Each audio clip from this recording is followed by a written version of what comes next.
논어에 이런 말이 있습니다. 식인 지식자 사인지사라.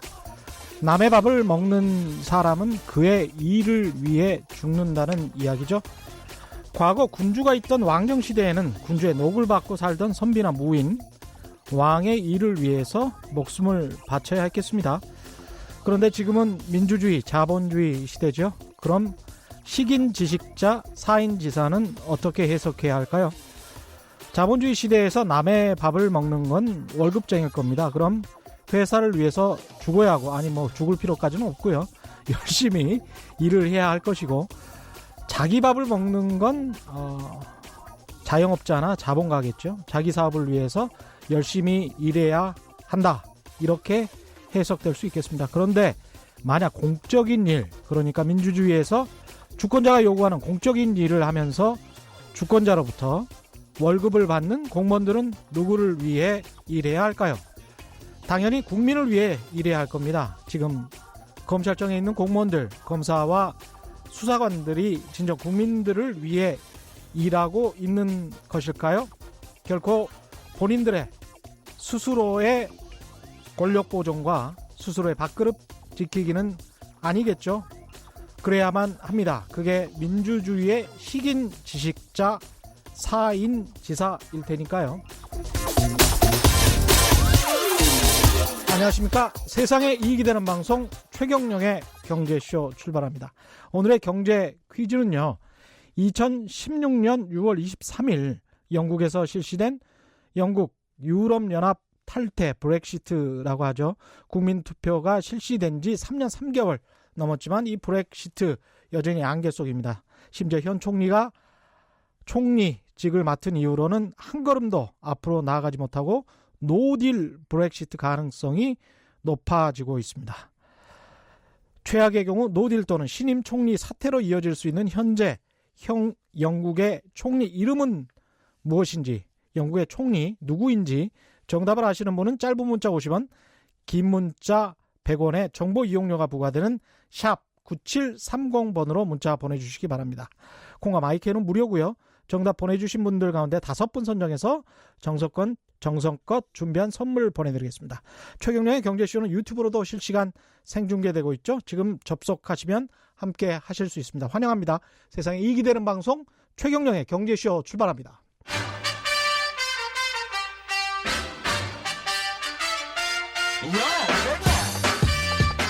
최경영이 원하는 건 오직 정의. 경제 정의를 향해 여러 걸음 깊이 들어갑니다. 최경영의 경제쇼. 네, 최근 발표되는 해외 경제 지표들 많이 안 좋죠. 미국의 제조업 경기 지수가 10년 만에 최저치를 기록했다는 소식이 있고요. 제조업 위축과 함께 미국의 내년 경제 성장률은 올해보다 더 낮아질 것이라는 전망이 나오고 있습니다. 미국뿐만이 아니고 중국, 유럽, 전 세계 경제 성장률이 하락하고 있거나 하락할 것으로 예상됩니다. 이를 글로벌 경기 침체에 대한 신호로 해석하는 보도들, 분석들도 잇따라 나오고 있죠. 이게 과연 미중 무역 전쟁 때문만일까요? 또 앞으로 세계 경제와 한국 경제는 어떻게 될지도 궁금하죠. 현재 국제금융발전심의위원회의 위원장을 맡고 계시기도 하고요. 경희대학교 국제대학원 국제통상협력학과의 최욱 교수와 함께 자세히 짚어보도록 하겠습니다. 안녕하십니까? 네, 안녕하세요. 교수님은 전에 이제 대외경제정책연구원 원장을 하셨습니다. 그죠? 네, 예. 맞습니다.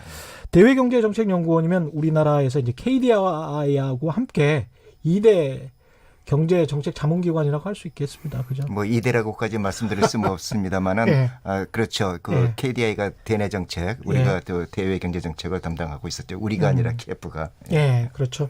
대외경제정책연구원장을 하신 정도면 한국 경제학의 뭐 이제 석학이라고 불러도 제가 뭐 큰 무리가 없겠습니다. 네, 다른 원장님은 그러겠습니다만 뭐 저는 뭐 그 정도까지는 아닌 것 같고요. 예, 최욱 교수님과 함께 하는데요. 지금 세계 경제 상황 방송 전에 뭐 좋을 게 하나도 없다.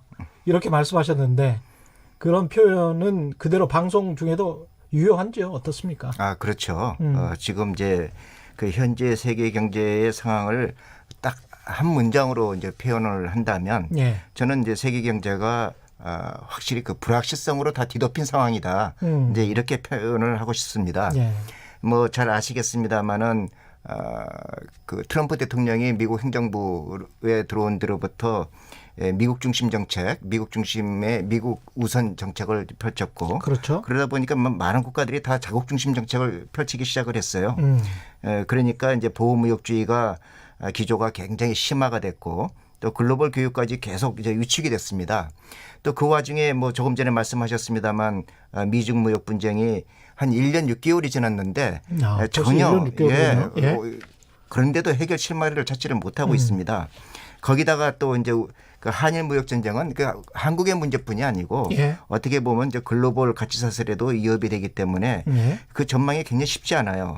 그리고 또 이제 브렉시트 말씀하셨는데 예. 이것도 뭐 지금 영국뿐이 아니고 EU 전체 그리고 세계 경제에 영향을 미치고 있고요. 예. 그래서 이런 것들이 다 이제 불확실한데 저는 더 큰 문제는 예. 이러한 상황들을 조정해 나갈 메커니즘이 이제 존재하지 않는다는 겁니다. 이런 상황을 조정해 나갈 메커니즘이 존재하지 않는다. 그렇죠. 세계 경제의 메커니즘이 존재하지 않는다. 그렇죠. 예. 과거에는 이렇게 보면은 국제기구, WTO도 그렇고 IMF, 세계은행들이 그 역할을 충분히 수행을 했거든요. 예. 그리고 이제 그런 기구뿐이 아니고 또 뭐 G7이라든지 G20이라든지 이러한 그 주요국들의 모임에 있어서 많은 것들을 조정을 해왔고 또 이렇게 공조를 해왔는데 예. 지금은 이제 그런 그 그룹들이나 그 모임들이 그런 역할을 제대로 수행을 하지 못하고 있어요. 그게 문제인 것 같아요. 그렇군요. 지금 뭐 한 1, 2년 전까지는 나홀로 호황이라고 했었는데 미국마저도 제조업 지수가 10여 년 만에 최저 수준으로 떨어졌다고 하고 트럼프 대통령은 이걸 구실 삼아서 이 연준이가 금리 인하 안 해서 그런 거다라고 강하게 질타했는데 연준이가 금리 인하를 안 해서 그런 걸까요? 아니면 다른 요인이 있는 걸까요? 어떻게 보십니까? 예, 말씀하신 대로 사실 그 미국의 제조업 지수가 굉장히 좋지가 않고 지난 10년 동안 미국은 사실 굉장히 호황을 누려왔습니다. 네. 누려왔는데 이제 최근 들어서 이게 좋지 않은데 2달 연속 경기 위축 신호를 사실 보여주고 있습니다. 네. 이게 우리가 이제 그 제조업 지수만 봐도 이제 그런데 이러한 그 어떤 경기 위축의 징후는 제가 보기에는 그러한 금리의 문제는 아니었던 것 같아요. 예. 저는 이게 더 큰 원인은 결국은 이제 미국과 중국 간의 굉장히 심각한 이 무역 전쟁에서 비롯됐다고 보고 있는데요.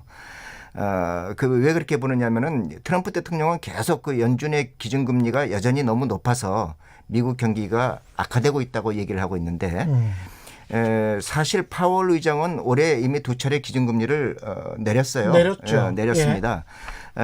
그런데 사실은 또 그 이전부터 트럼프 대통령은 미국 경기가 좋을 때에도 계속 금리 인하를 압박을 했어요. 금리 인하 계속 하라 그랬습니다. 예, 저는 예. 그게 아마 저는 이렇게 봐요. 그게 금리 인하를 계속 하라는 것은 예. 재선에 돈을 좀 많이 풀어서 예. 유리하기 때문이 아닌가 생각을 하지 예. 실제적으로 지금의 이 여러 가지 그 경기가 안 좋은 상황은 미국과 중국 간에 정말 그 심각한 무역 전쟁에 기인하고 있다 이렇게 생각을 하고 가장 있습니다. 큰 원인은 미중 무역 전쟁이라 그렇게 생각하시는 거군요. 그렇죠. 예, 미중 무역 전쟁 이 갈등 그 좀 자세히 말씀하시기 전에 미국뿐만이 아니고 이제 유럽 쪽도 보면 마찬가지고 아시아 쪽도 제조업 지수가 계속 악화됐습니다. 전체적으로 봤을 때도 올해 전 세계 무역 성장률 전망치가 내년인가요? 1.2%로 전망을 했죠. 예, 그렇죠. 예. 그러면 2018년이 올해군요. 2019년이 1.2%. 올해 전망이 그렇죠. 그렇죠. 그러니까 지난해 2018년이 3%였으면 성장률만 놓고 따져봤을 때는 2배 이상 줄어들었다. 그렇죠. 이렇게 볼 수 있겠습니다. 네네. 이유는 뭐라고 보십니까? 뭐 그 말씀하신 대로 이제 대부분 국가에서 그런 제조업 지수가 하락을 하고 있는데 이 제조업 지수가 하락하고 있다는 것은 결과적으로 그 미국과 중국 간에 조금 전에 말씀드렸듯이 그 무역 전쟁이 가장 큰 영향을 미쳤다고 봅니다. 그 그 무역 지수가 무역이 계속 둔화되고 있는 것은 그냥 단순히 생각해봐도 알 수 있는 것이 세계에서 가장 큰 교육 규모를 가진 두 나라 예. 미국과 중국의 무역이 서로 무역을 제한하다 보니까 무역이 감소하고 있어요. 그렇죠. 그렇죠. 예. 근데 또 두 나라가 워낙에 큰 그 국가이다 보니까 다른 여러 나라들이 글로벌 가치 사슬로 미국과 중국에 얽혀 있거든요. 예. 그런 나라들도 무역이 다 제한을 받고 있기 때문에 사실상은 그 미중 무역 전쟁이 이제 자체적으로 큰 그 어떤 저해 요인이니까 경기 침체의 어떤 요인이 되고 있고 그 외에도 보면은 아마 그 시작에 말씀하셨습니다마는 네. 그 브렉시트 협상이 잘 안 되면서 노딜 브렉시트라고 그러는데 나중에 뭐 설명드리겠습니다마는 노딜 브렉시트에 대한 우려가 또 불확실성을 굉장히 증폭시키고 있어요.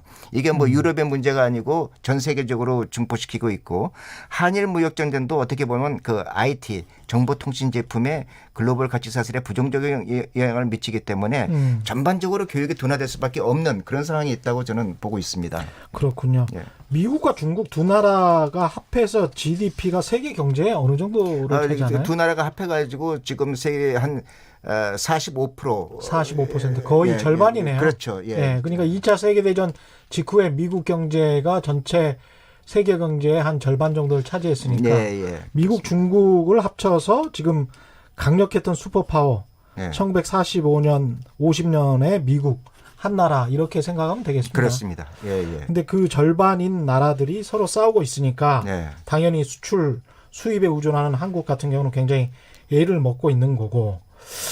그런데 이제 최근에 대외 경제정책연구원에서 나온 보고서를 보면 미중 무역 분쟁이 이제 기술전에서 금융전으로 확대될 가능성이 높다. 이게 장기화될 것이다. 이렇게 전망하고 있는데 장기화라는 것이 어느 정도를 장기화라고 생각하는지도 좀 궁금하고요. 금융전이라는 게 정확히 뭘 의미하는지도 궁금합니다. 예. 이게 뭐 사실 설명드리기가 쉽지는 않은데 네. 장기화라는 것은 뭐 정해진 시점이 있는 것은 아니고 네.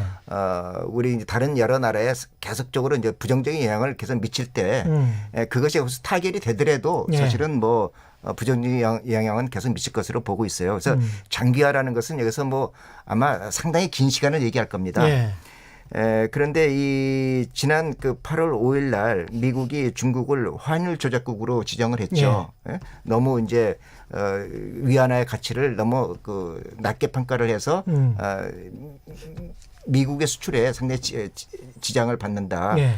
이제 그런 이제 그 생각으로 그 중국을 환율 조작국으로 지정을 했습니다. 네. 그게 이제 왜 그렇게 됐냐면은 중국이 달러당 위안화 가치를 상당히 낮추는데 정부가 낮췄다기보다는 그게 떨어지는데 중국이 그걸 허락을 했어요. 허용을 했어요. 예. 원래는 사실 중국이 좀 막아줘야 되는데 이제 그 막지 않으니까 미국은 어떻게 생각을 하냐면은 미국이 자꾸 그 관세를 부과하니까 그 관세의 효과를 상쇄시키기 위해서 그 위안화 가치를 하락시키는 것이다. 이렇게 생각을 하고 있는 겁니다. 예. 이렇게 생각을 해서 이제 환율 조작국으로 지정을 했으면은 아마 이게 앞으로 여기에서 계속 어떻게 보면 이제 어떻게 해결이 될지는 모르겠어요. 다만 아마 중국은 아직도 그 7위안 이상을 유지할 수밖에 없는 상황이다. 본인들은 그 중국은 여러 가지 지금 미국과 중국 간의 경제 전쟁으로 경기가 둔화되고 있기 때문에 저절로 가는 그 위안화 가치를 어떻게 변동시킬 수 없다는 입장이거든요. 만약에 근데 미국 입장에서는 그래도 너희들이 할 수 있는 것을 안 하고 있다면 그건 의도로 볼 수밖에 없기 때문에 우리는 거기에 대해서 계속 그 너희들한테 압박을 가하고 경제 제재를 가하겠다 이런 겁니다. 누구 말이 맞는 건가요? 미국 말이 맞습니까? 중국 말이 맞습니까? 둘 다가 다 뭐 어느 정도 일리가 있습니다. 왜냐하면 그렇습니다. 중국은 어차피 정부에서 개입을 하든 안 하든 그것이 자연적으로 위안화 가치가 하락을 하고 있고, 근데 그것을 사실 중국이 어느 정도 통제를 할 수가 있어요. 중국 정부가 통제를 잘하지 않습니까? 사실은. 근데 안 하고 있거든요. 안 하고 있는 것은 그만큼 미국의 그 관세 그 효과를 갖다가 다 상쇄시키겠다는 거니까 둘 다 일리가 있죠. 이렇게 볼 수도 있겠군요. 그러니까 중국은 본인들에게 유리하면 자본주의를 하는 것이고 본인들에게 불리하면은 이제 좀 약간 관제를 하는 것이고 뭐 이렇게 볼 수도 있겠네요. 사실 뭐 그러한 측면이 많이 있죠. 예. 알겠습니다. 지난달 말에는 미국 그 CNBC가 미국 정부가 이렇게 계속 나오면 중국 기업들의 미국 증권거래소 상장 차단, 그다음에 자국 연기금의 중국 투자를 막는 방안도 고려할 수 있다 이렇게 보도를 했었는데 이건 굉장히 좀 극단적인 조치 같은데 이런 것까지 할 수 있나요, 미국 정부가? 그건 지나치게 극단적인 보도죠. 그렇죠. 극단적인 조치이기 때문에 이게 그냥 그 보도가 됐는데 어느 정도까지 사실인지는 뭐 아직 확인이 되지 않은 것 같아요. 그러니까 미국 증시에 상장된 중국 기업들을 상장해서 폐지시키겠다. 이건 굉장히 정말 너무 극단적인 조치죠. 지금 그 미국 증시에는 중국에 많은 기업들이 상장돼 있습니다. 뭐 한 160개 정도가 상장이 돼 있다는데 그걸 다 폐지시키겠다. 또 그 중국 기업들이 미국의 자금으로 성장하는 것을 모든 것을 다 막겠다. 그러니까 미국의 투자를 다 제한하겠다는 거거든요. 근데 그거는 제가 보기에는 이래요. 미국 정부는 그 뒤로 부인을 했어요. 자기들이 그런 적이 없다고 얘기하고 있는데 그래도 누군가 흘리지 않았을까요? 근데 뭐 그랬다면은 그것은 아마 협상용 카드다. 이제 10월 11일 날 여론전. 아니 10월 11일 날 일단 협상이 있어요. 그죠? 그 협상이 있으니까 그 전에 미리 이제 그 중국이 그런 사태까지 가지 않도록 우리가 뭐 해야겠다. 이러한 이제 조치를 취할 수 있도록 협상용으로 약간 압박용으로 엄포용으로 내놓을 가능성이 굉장히 크지. 만약에 이게 현실화된다면은 미중 갈등은 정말 새로운 파국으로 아마 그렇겠죠? 전개가 될 겁니다. 그 정도까지는 설마 트럼프 정부도 하지 않을 거라고 보시는군요. 미국 전략은 그럼 뭐가 될까요? 이제까지 사실은 어지간한 카드는 다 꺼내놓은 것 같은데 근데 중국은 별로 이렇게 꿈쩍할 생각을 안 하고 있습니다. 근데 이게 굉장히 뭐 오래된 이제 사실은 갈등이 내재되어 있었던 것이죠. 그러니까 미국은 중국에 대한 무역 수지 적자가 계속 지속이 됐고요. 뭐 잘 아시겠습니다만, 그다음에 또 미국과 중국 간의 산업 구조도 상당히 이제 경쟁 관계에 이르러 가지고 중국에 대한 견제 의식이 미국 내에서는 아주 팽배하다고 볼 수가 있습니다. 왜냐하면은 미국의 경제 정치적 영향력이 그것 때문에 계속 약화가 될 우려가 있는 것이죠. 거기다가 이제 그 기술 경쟁이 심화되고 있는데 중국이 지식재산권을 계속 침해를 하고 뭐 이렇게 자꾸 베끼고 가피하고 이런 것도 있고 기술 이전을 자꾸 강요하는 게 있습니다. 자기 나라에 어떤 투자를 하면 외국 기업 투자를 하면 기술을 내놓으라는 것 이제 그러한 것들이 있고 거기에 대해서 미국은 계속 불만을 가져왔어요. 그래서 지금 이제 이러한 그 미국과 중국 간의 그 무역 전쟁은 경제 전략 차원에서뿐만 아니라 국가 안보 전략 차원에서 지금 접근을 해야지 되는 거예요. 사실 미국은 이제 그렇게 접근을 하고 있는 것이죠. 그래서 미국도 압니다. 이게 이제 이러한 무역 전쟁이 있으면 양국이 다 피해가 있다는 것을 알기는 알지만 이미 칼을 빼들었고 이런 상황에서는 중국의 불공정 무역 관행을 이제 바로 잡아야겠다. 그래 바로 잡고 미국의 정치 경제의 우위를 지속적으로 이제 유지해야겠다 이런 생각을 가지고 있거든요. 근데 사실은 이게 트럼프 대통령의 문제뿐이 아니고 이 전부터 미국은 그런 생각을 가지고 있었어요. 그러니까 오바마 대통령도 그래서 이제 뭐 피벗 투 아시아 그래가지고 아시아로 회귀 정책을 그래서 이제 폈던 것인데 트럼프 입장에서 보면 오바마 대통령의 그 중국 부상에 대한 대응을 잘 못했다고 지금 비판하는 겁니다. 그렇죠. 그래서 더 강력한 그 중국에 대한 압박 정책을 펴겠다는 것이 이제 이 미국 그과 중국 간의 이런 무역 전쟁으로 크게 비화가 됐는데 이러한 의식은 공화당뿐만 아니라 민주당 내에서도 가지고 있어요. 맞습니다. 그렇기 때문에 민주당 후보가 당선된다고 하더라도 저는 그 기조는 정도의 차이는 있을지언정 그렇게 크게 변하지 않을 것이라고 보고요. 기조는 변하지 않을 것이다. 않을 겁니다. 근데 이제 정도의 차이라는 게 그 정도의 차이 때문에 아까 메커니즘 말씀하셨는데 세계 경제 메커니즘이 복원은 돼야 되지 않겠습니까? 우리 입장에서는 그렇죠. 무역 질서가 복원은 돼야 될 텐데 그 메커니즘이 복원되는 계기가 결국 정도의 차이 때문에 나타날 가능성도 있지 않을까요? 어떻게 보십니까? 정도의 차이 때문에 나타날 가능성도 있겠죠. 예. 있고 지금 이제 그 트럼프 대통령의 여러 가지 정책은 상당히 독단적인 게 많아요. 독단적인 게 많다 보니까 그냥 의도적으로 국제기구나 또는 국제사회의 어떤 모임을 무시하는 게 있는데 만약에 다른 혹시 대통령이 온다면 예. 그런 면에서 보면 조금 더 국제기구의 어떤 조정 메커니즘을 활용하기 위한 수단도 쓰지 않을까 뭐 이렇게 생각을 하고 있습니다. 예. 네. 문자들이 질문들이 많이 오고 있는데요. 네. 3568님은 한 달 뒤면은 영국으로 연수 떠나는 애청자입니다. 머나먼 타국으로 떠나는 것도 떨리는데 부디 영국 상황이 안정되길 바라봅니다. 이렇게 말씀하셨고요. 네.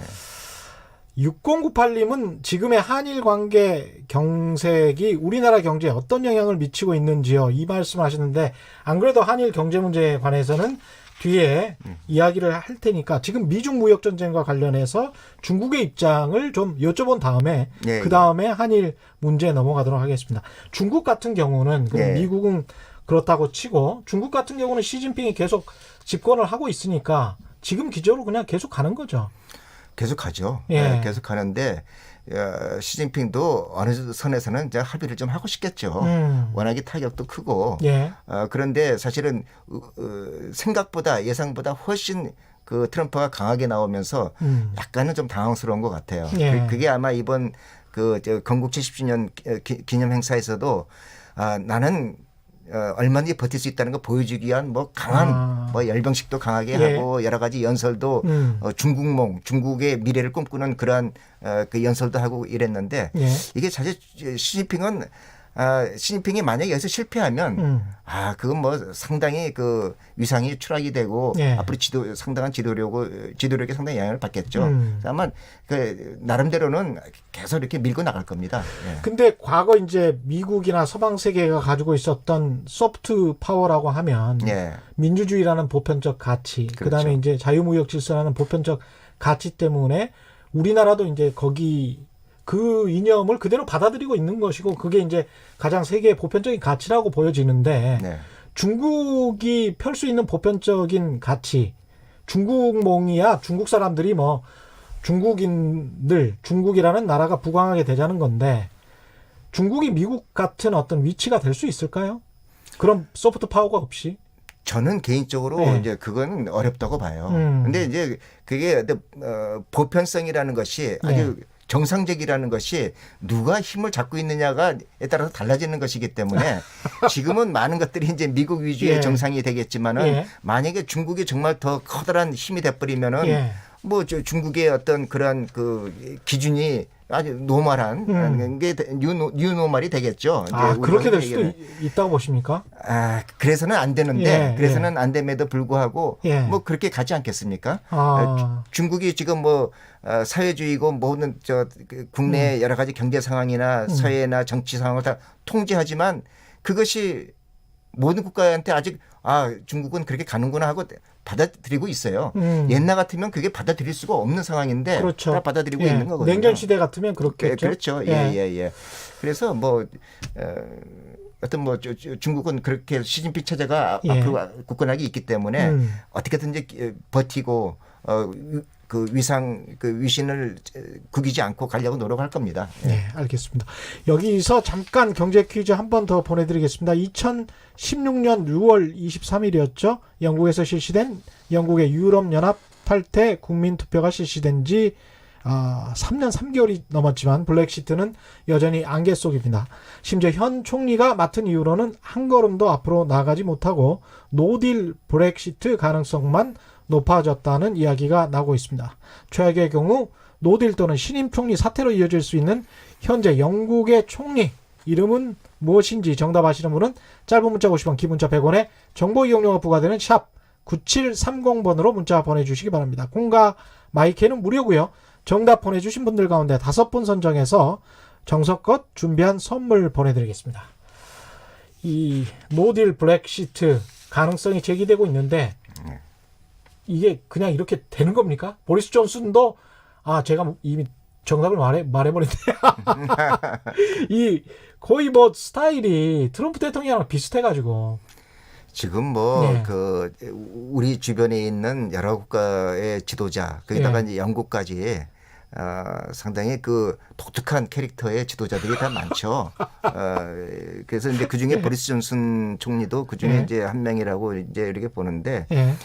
이 그 브렉시트가 우리가 처음에 생각할 때는 사실 브렉시트가 있을 수가 없다고 생각을 했던 것이 결국은 이제 3년 전에 일어났는데 네. 갈수록 더 꼬여가고 더 복잡해지는 예. 것 같아요. 그죠? 예. 이게 이제 그 3년이나 지났으면 그동안에 이제 영국과 EU 간에 어떻게 영국이 그 아주 부드럽게 빠져나간다 하는 게 그렇죠. 합의가 됐어야 되는데 예.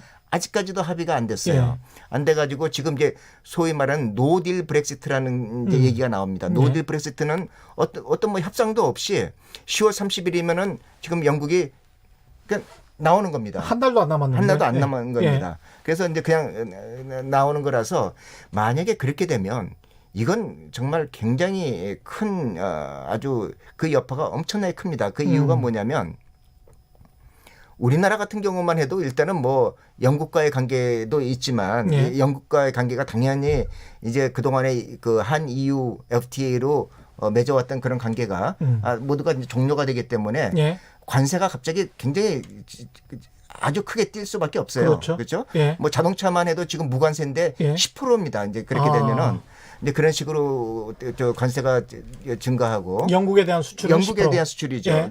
그다음에 이제 뭐 선박이라든지 또는 뭐 항공이라든지 항공 부품이라든지 뭐 자동차 부품이라든지 중장기 건설 그 기기라든지 이런 모든 것들이 다 그 올라요. 근데 이제 저는 그것보다 더 큰 문제는 사실은 이 그 노딜 브렉시트가 일어나면 영국도 상당히 혼란스럽습니다. 예. 그렇지 않겠습니까? 예. 갑자기 자유무역을 하다가 나머지 그 EU가 전부 28개국인데 영국을 빼고 나면 27개국이에요. 27개국이랑 자유무역을 하다가 모든 것을 다 끝내야 돼요. 예. 그죠? 이거는 굉장히 이제 커다란 기업들 입장에서는 정말 혼란스럽겠네요. 아주 혼란스럽게 그지없죠. 예. 그러니까 이게 그래서 영국이 하나 빠져나가는 것 같지만 사실 유럽 전체가 영향을 받고 유럽 전체가 영향을 받으면 세계 경제가 영향을 받을 수밖에 없어요. 그래서 이게 굉장히 심각한 이제 문제인데 노딜 브렉시트가 일어나겠느냐? 저는 일어나기 어렵다고 봐요. 아, 그렇습니까? 근데 정치적으로는 지금 하도 그 보리스 존슨 그 총리가 자기는 끝까지 어떻게 해서든지 빠져나오겠다. 예. 만약에 합의가 안 되면 그냥 나올 테니까 민감한 이슈가 몇 개 있어요. 있는데 특히 이제 북아일랜드 문제가 이제 연관되게 있는데 그 문제에 대해서도 나름대로 어떤 합의책을 만들어 놓고 EU에 던져놨어요. 집행위에다 던져놓고 너희가 안 받으면 나 그냥 그다음에 우리는 나와버린다. 지금 이거거든요. 근데 그 영국의 의회에서는 절대 그럴 수가 없다.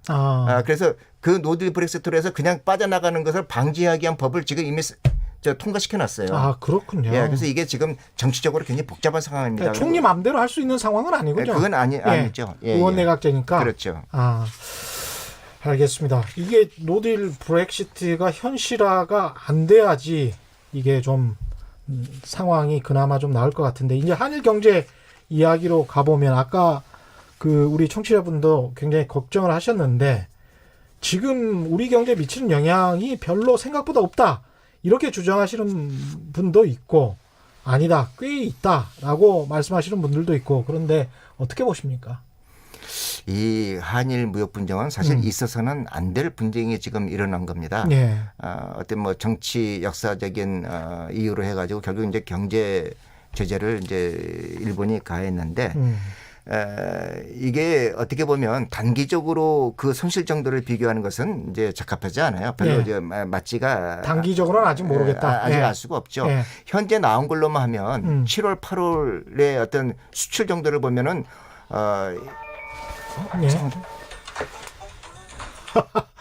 괜찮습니다. 이게 말씀하십시오. 가까이 다가오셔서 말씀하시면 됩니다. 그 7월, 8월 달 이제 두 달만 놓고 보면은 그런 현상이 있어요.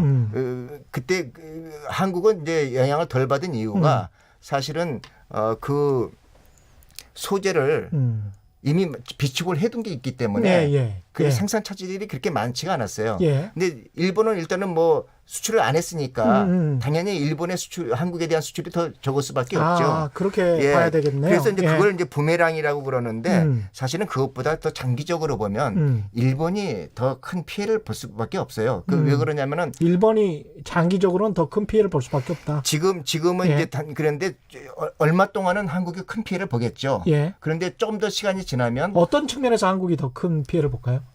단기적으로는? 단기적으로 예. 일단은 그 물품을 이제 비축하는 거 다 쓰고 나면 예. 물건을 만들 수가 없지 않습니까? 소재가 없으면. 지금까지 반도체 관련해서 이제 신소재, 네, 신소재. 예, 신소재 관련해서 한 7곳에서 수출 허가를 해준 걸로 제가 알고 있는데 예. 그렇게 이제 뭐 한 달 분량이랄지 2달 분량을 그렇게 수출을 조금씩 해주면 예.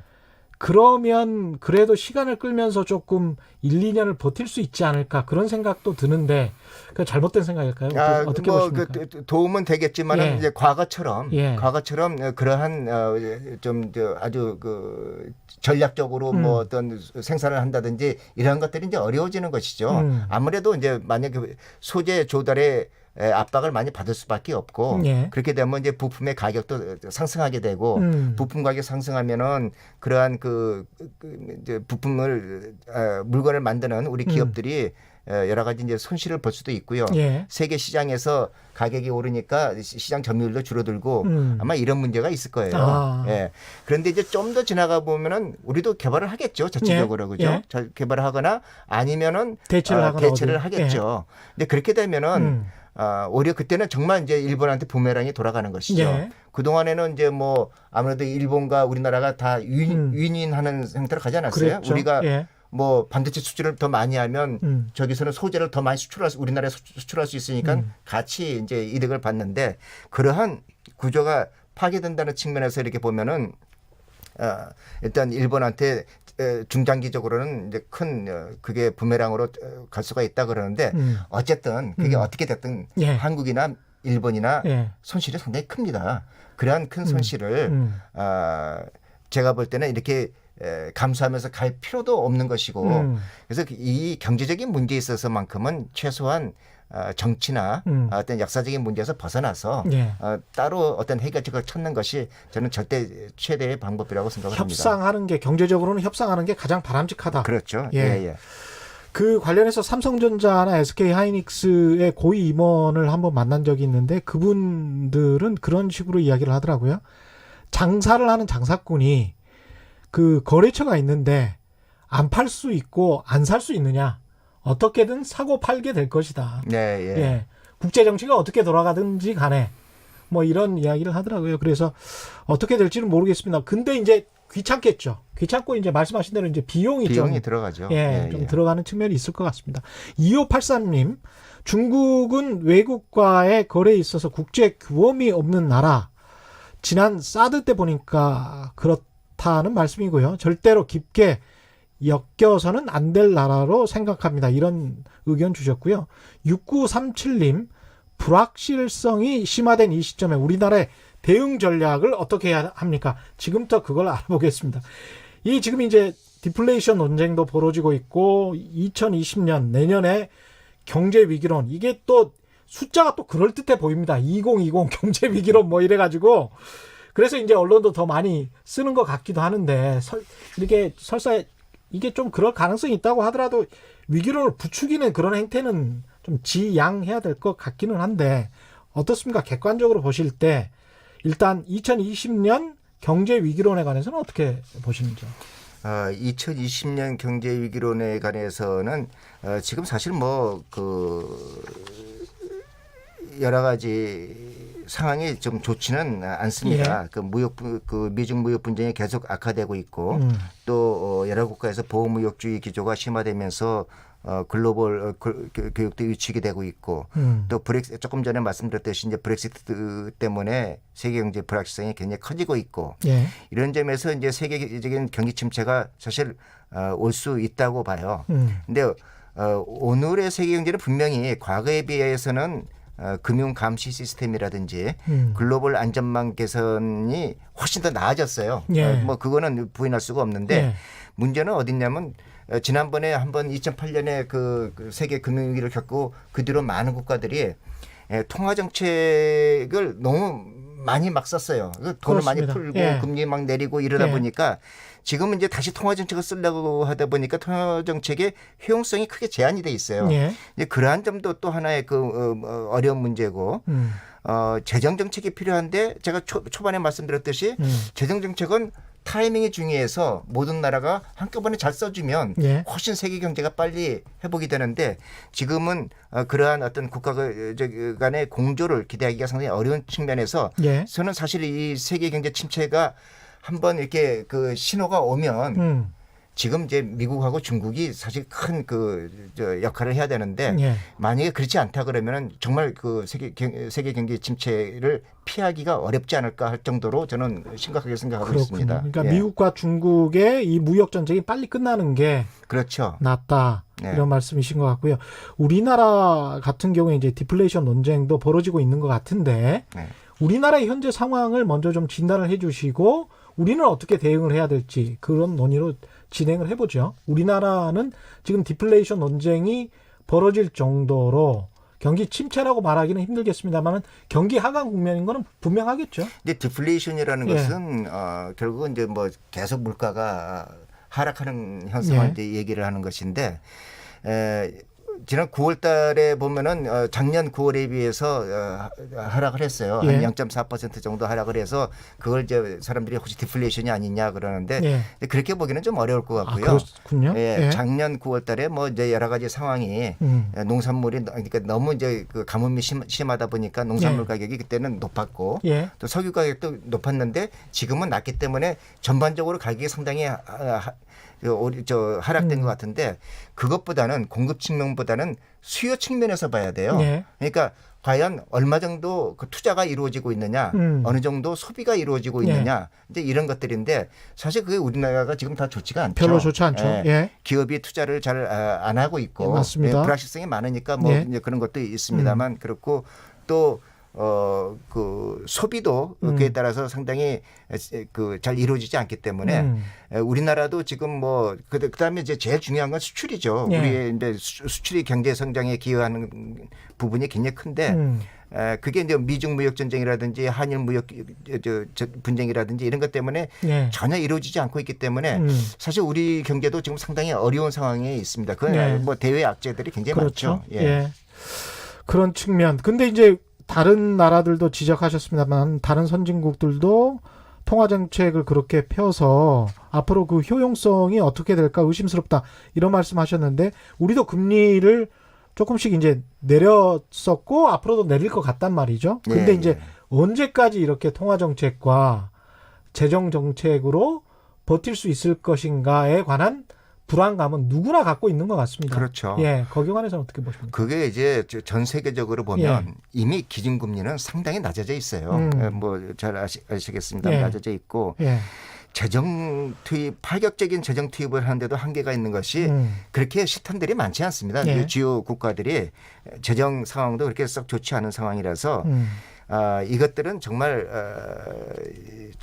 그 어떤 금리를 낮추거나 또는 뭐 재정 투입을 통해서 뭘 잘해내기는 상당히 어렵고 예. 이게 효과를 보려고 그러면 그래도 재정 투입을 해서 효과를 보려고 그러면 불확실성이 일단 없어져야 돼요. 네. 그러니까 불확실성이 없어지려고 그러면 그 미국과 중국 간에 어느 정도의 합의를 좀 봐서 앞으로 예측 가능한 경제 환경이 만들어져야 되고 또 그 브렉시트도 노딜 브렉시트가 일어나지 않고 네. 좀 그 자연스럽게 영국이 빠져나가는 그러한 게 이루어져야 될 것 같고 한국과 일본에 있어서도 간에도 사실 어떤 그 방법을 통해서도 경제만큼은 다시 관계가 회복이 되는 예. 이제 그런 관계가 가지 않으면 한국도 상당히 좀 어려운 점이 많다고 보고 있습니다. 그렇군요. 이상환님은 약간 특이한 창조적인 발상을 하셨네요. 국운 상승의 조짐 아닌가. 일본이 알아서 떨어져 나가고 영국이 스스로 후진해 주는데 이런 말씀하셨고요. 사랑이님 같은 경우에 소재 수입 문제 말고 향후 이 상황이 악화될 때 일본이 사용할 다른 카드가 비자 문제, 송금 문제 등등 다방면으로 공격하는 것에 대해 이제 금융 쪽도 말씀하시는 것 같습니다. 대비가 필요해 보이는데 교수님 생각은 어떠신지 질문하겠습니다. 뭐 비자 문제 이런 것은 사실은 일본도 필요에 의해서 그렇게 이제 뭐 제한적으로나마 뭐 하겠죠. 예. 근데 그게 문제보다는 만약에 이게 뭐 금융으로 확산되든지 이러면은 그건 정말 심각한 문제가 되는 것이죠. 그렇죠. 예. 그 금융이라는 것은 모든 경제를 다 엮어주고 그 금융의 흐름이 모든 경제의 핏줄의 그 동맥의 역할을 하는 거기 때문에 근데 이제 그거는 제가 볼 때는 일어나기가 불가능하다고 봐요. 예. 그게 하면은 다 같이 다 죽자는 이야기죠? 다 죽자는 얘기인데 예. 그렇게 가지는 않을 것 같고요. 예. 뭐 이제 비자 문제도 마찬가지고 그다음에 지금 이런 수출 규제 문제도 마찬가지고 저는 뭐 어느 순간에 또 이렇게 좀 정상적으로 또 돌아가지 않을까 예. 이렇게 보고 돌아가야지 된다고 생각을 하고 있습니다. 예. 우리나라 경제가 일종의 이제 뭐라고 해야 되나요? 이게 무풍지대, 그러니까 아무런 바람이 불지 않고 아무런 변화도 있지 않은 굉장히 좀 덜한 상황이라고 해야 될까요? 무기력한 상황이라고 해야 될까요? 그런 상황에 있는 것 같은데 이걸 돌파구를 마련하려면 뭔가 획기적인 정책, 지금 재정정책 이야기했고 뭐 경기 부양책들이 뭐 금리나 이야기하고 있습니다만은 이거 말고 뭐 어떤 획기적인 정책들이 있어야 될 것 같은데 탁견을 좀 제시를 좀 해주십시오. 그 뭐 상당히 이제 어려운 질문을 하신 건데 어떻게 보면은 우리나라는 이제 대외 의존도가 높으니까 아무래도 뭐 외국의 영향을 많이 받을 수밖에 없죠. 그래서 대외 여건이 좋아야 되는데 국내적인 그러니까 그거는 우리가 어떻게 할 수가 없는 상황이니까 국내적으로 우리가 할 수 있는 거라고 한다면 결국은 기업이 자유롭게 기업 활동을 해서 우리의 그 경제 활동을 더 활성화시키는 역할을 해줘야 돼요.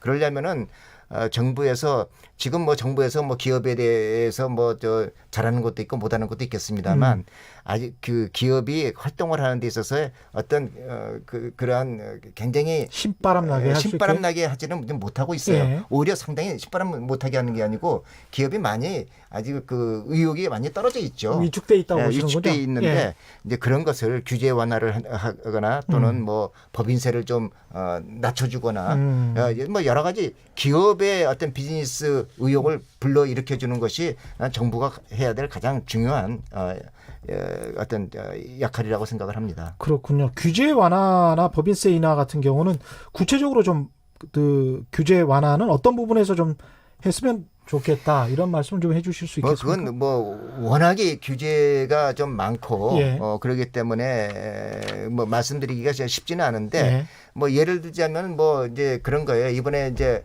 왜 이런 질문을 많이 받아요. 왜 한국은 지금 소재 개발을 한다 그러면은 그동안에 안 하고 그렇게 했느냐. 지금 와서 이제 뭐 일본한테 수출 규제 당하니까 개발한다고 막 허겁지겁 하는데 근데 이제 그런 것들이 다 규제와 관련이 돼 있어요. 다 규제와 관련돼 있는 게 소재 개발에서 이렇게 보면은 대부분 정말 생산하기가 너무 어려워요. 그러다 보니까 차라리 값싸게 일본에 좋은 그 소재를 사들이는 것이 훨씬 더 이익이거든요. 그게 다 현재 소재 개발하는 데 있어서 뭐 영업 비밀을 갖다가 폭로해야 다 드러내야 된다는 등 또는 어떤 그 까다로운 절차를 밟아야 되는 등 이런 여러 가지 규제 때문에 못한 거거든요. 아니 근데 제가 좀 궁금한 게 이명박 정부는 박근혜 정부 때 규제안을 엄청나게 많이 한 것 같은데 그게 여전히 규제가 그렇게 많이 있는 겁니까? 엄청나게 많고 또 문제는 규제를 갖다가 그 완화를 했다고 생각하고 있지만 사실 그 규제가 다른 부처에 또 다른 형태로 남아 있어요. 아 그렇군요. 이게 중복 규제가 많고 그래서 이거는 전반적으로 정말 오랜 기간에 걸쳐서 전 부처가 모여서 어떤 그 이해타산을 버리고 국가를 위해서 규제를 완화하는 방법을 한번 심도 있게 논의를 해야 된다고 생각을 합니다. 오늘 말씀 여기까지 들어야 되겠습니다. 지금까지 전 대외경제정책연구원장을 역임하신 체육 경희대학교 교수님과 함께했습니다. 고맙습니다. 예, 감사합니다. 예, 예. 오늘 돌발 경제 퀴즈 정답은 보리스 존슨이었고요. 저는 KBS 최경영 기자였습니다. 당첨자는 인터넷 홈페이지 또 제작진이 직접 연락드리도록 하겠습니다. 주말판 유튜브 잊지 마시고요. 토요일 오전 10시에 업로드 됩니다. 매주 일요일 오후 5시 5분에 편성돼 있죠. 이번 주에는 최백운 교수 나오시네요. 기대해 주십시오. 지금까지 세상이 이익이 되는 방송 최경영의 경제쇼였습니다. 고맙습니다.